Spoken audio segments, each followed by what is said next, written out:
علامہ حسین رسولی صاحب، آپ سے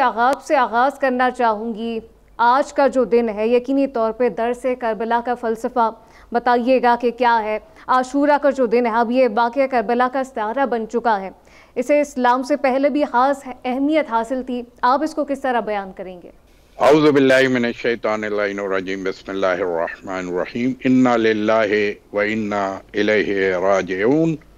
رضاً بقضائہ و تسلیما لامر مولا۔ امام عالی مقام حضرت امام حسین علیہ السلام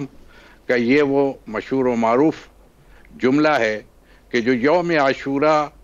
امام عالی مقام نے فرزند حضرت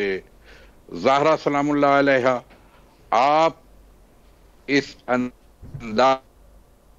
سے بار بار اس جملے کو کہتے ہیں اور لاش خدا کو انا للہ و انا الیہ راجعون، ہم اسی کی طرف سے آئے ہیں اور اپنے رب کی طرف ہمیں لوٹ کے جانا ہے۔ رضاً بقضائہ، اور حسین راضی ہے تیری قضا پر اور تسلیم ہے، شکر کی منزل میں ہے تیرے امر پر، تیرے حکم کی اتباع میں۔ حسین ابن علی اپنا پورا کنبہ لے کے، اپنے خانوادے کو لے کے، تمام آل رسول کو لے کے، مقدرات عصمت و طہارت کو لے کے، ننھے ننھے بچوں کو لے کے، خواتین اور بوڑھے مردوں کو لے کر کے اس بے آب و گیا کی منزل پر ہیں جسے کرب اور بلا کی سرزمین پہ کہتے۔ حسین آج خانوادے عصمت و طہارت کے ساتھ اور اپنے انصار اور اصحاب کے ساتھ کربلا میں پہنچ چکے، اور روز عاشورہ وہ طبل جنگ بچ چکا، اور اب اس منزل پر ہیں کہ ایک ایک کر کے ساری قربانیاں، جوانوں کی قربانی، انصاروں کی قربانی،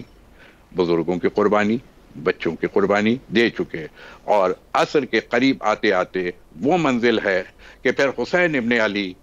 وہ جملہ کہتے ہیں کہ ان کان دین محمد لم یستقم الا بقتلی فسیوف خضینی، اگر میرے نانا کا دین تقاضا کرتا ہے کہ اب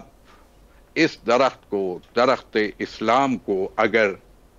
حسینی خون کی ضرورت ہے تو اب حسین اپنے انصار کا، اپنی آل کا، اپنے اصحاب کا خون نذران عقیدت کے طور پر ایک ایک کر کے پیش کرتے جائیں گے بارگاہ خداوند عالم میں، تاکہ رب ان سے راضی اور وہ رب سے راضی رہیں۔ یہ منزل بار بار کلمہ استرجاع اسی حوالے سے بار بار امام فرماتے ہیں کہ ان کی ساری نگاہ، ساری کنسنٹریشن، ساری جو ان کی توجہ کا مرکز تھا وہ خالق کائنات تھا، رب ذوالجلال تھا، اور یوں کہیے کہ نانا کا وہ وجہ تھا کہ جس وجہ کے ساتھ امام حسین کمیٹڈ تھے کہ نانا آج آپ نے اگر مجھے مدینے کی مسجد میں اپنی نماز کے دوران، اپنے خطبات کے دوران مجھے اپنی آغوش میں بٹھایا، اپنی نماز کے دوران مجھے اپنی پشت پر بٹھایا اور اپنے سجدے کو طول دیا، تو آج حسین ابن علی آپ کے دین کے لیے، آپ کی نماز کے لیے، آپ کے سجدے کے لیے، آپ کی شریعت کے لیے، انسانیت کی بقا کے لیے، انسانیت کی حریت کے لیے وہ کردار ادا کریں گے کہ رہتی دنیا تک اس زمین و آسمان نے کبھی ایسا منظر نہ دیکھا ہو کہ اتنی بڑی قربانیاں ایک ایک کر کے، جہاں بچے بھی ہیں، شش ماہا بھی ہے، تو پھر وہاں پر ہم شکل پیمبر بھی ہیں جو کردار میں، گفتار میں، انداز میں، چلن میں وہ رسول خدا کی شبیہ ہے، اسے لے کر کے نذران عقیدت کے لیے کربلا کے میدان میں حسین ابن علی حاضر ہیں کہ پروردگار تو قربانی چاہتا ہے تو پھر دادا ابراہیم کی قربانی اپنی جگہ، لیکن حسین ابن علی نے وہ وعدہ پورا کر دیا کہ جو قرآن نے کہا فدیناہ بذبح عظیم، ہم نے حضرت ابراہیم و اسماعیل کی قربانی کو مؤخر کر دیا اور اسے آگے بڑھایا۔ بالکل، اس موقع پر اگر میں آخری رسول تشریف لائیں گے تو ان کے بچے